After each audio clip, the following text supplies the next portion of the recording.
car nous allons vous montrer maintenant ce que l'on ne voit normalement jamais. Comment sont préparés les animaux qui sont exposés dans les muséums d'histoire naturelle. Qu'est-ce qui est vrai ? Qu'est-ce qui est faux? La peau, les yeux. Ce qui est certain, c'est que cela demande un travail de fourmi. Voyez le reportage très surprenant à Toulouse de Stécie Petit, Marion Laradé et Jean-Marc Lucas. C'est la nouvelle coqueluche du muséum. Allez, go. La dernière arrivée. L'ours caramel exposé semble ressuscité. C'est l'aboutissement de cette naturalisation et puis c'est la présentation pour la première fois au public de cet ours. Jusqu'en août, le public peut admirer les nouvelles créations de Brian, le fruit d'un travail de plus de 5 mois par spécimen. Je trouve qu'ils ont un regard assez vivant et les poils aussi, je trouve que ça fait très réaliste pour des animaux empaillés. Ils sont comment les ours? Très bien. Ils sont beaux? Oui. C'est des animaux sauvages, donc c'est pas des animaux qu'on voit, donc c'est super bien fait. Caramel est morte dans les Pyrénées.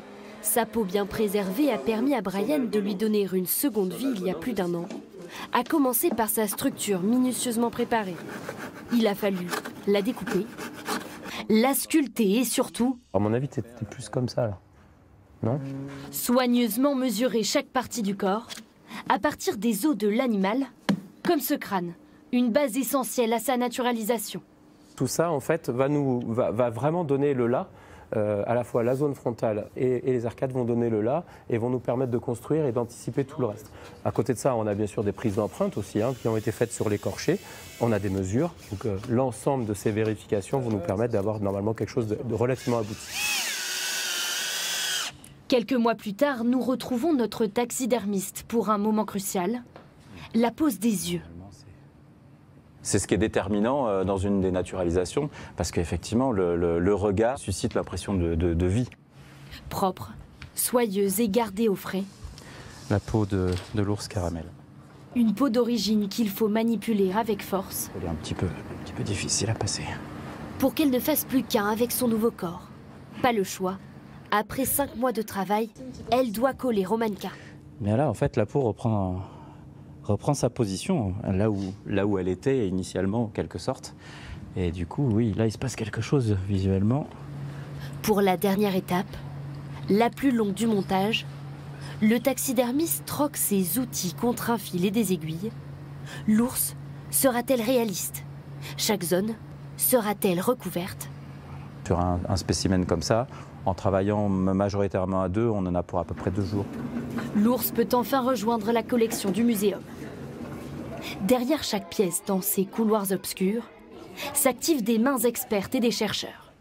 Et certaines petites bêtes demandent plus de minutie que d'autres. Là, on est sur des lucanes d'Afrique et d'Asie.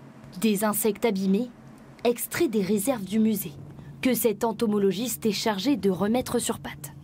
C'est une bête qui a été mangée de l'intérieur par les petits insectes ravageurs. Seul moyen de venir à bout de ces petites bêtes qui font de gros dégâts dans les collections, la conservation au frais des animaux. Ces exemplaires uniques proviennent de la collection d'un particulier, de quoi alimenter la recherche scientifique au sein du musée sur le présent et le passé. Il faut les préserver, comme n'importe quelle œuvre d'art dans un musée. Sur les invertébrés, on apprend tous les jours. On voit des espèces qu'on ne connaissait pas, alors pas tous les jours, mais on trouve régulièrement de nouvelles espèces. Des espèces présentes à l'étranger ou sur notre territoire, dont il reste un corps entier ou seulement des parties. Pour permettre à ces trésors du passé de continuer à exister, il faut faire appel à Marie-Françoise. Je suis en train de démouler la réplique du lion de Souillac. C'est-à-dire que je suis en train d'extraire la couche de silicone qui m'a permis de réaliser la prise d'empreinte de l'original. Depuis quelques semaines, elle travaille sur ce fossile de lionne des cavernes préhistoriques retrouvé en France, au cœur d'une cavité à Souillac, dans le Lot, pour en faire la réplique. Tu peux le diluer davantage. Le résultat, le voici. Une version brute qu'il faut teinter aux couleurs de l'original. Je considère que le travail que l'on me demande ici, c'est essayer de rendre une copie qui soit le plus proche possible de la réalité. La réalité, des os maintenus dans leur environnement, un seul terreux qu'il faut recopier à la perfection. Car l'intérêt de cette réplique, Voyager dans les musées de France et du monde, au contact du public sans altérer l'original. Pour Marie-Françoise, ce métier est un privilège. Ça me permet de comprendre un petit peu plus mon patrimoine, je dirais, et de prendre conscience de l'histoire. Une fois achevée, cette réplique rejoindra la réserve du muséum tenue secrète, en attendant d'être exposée derrière ses vitrines.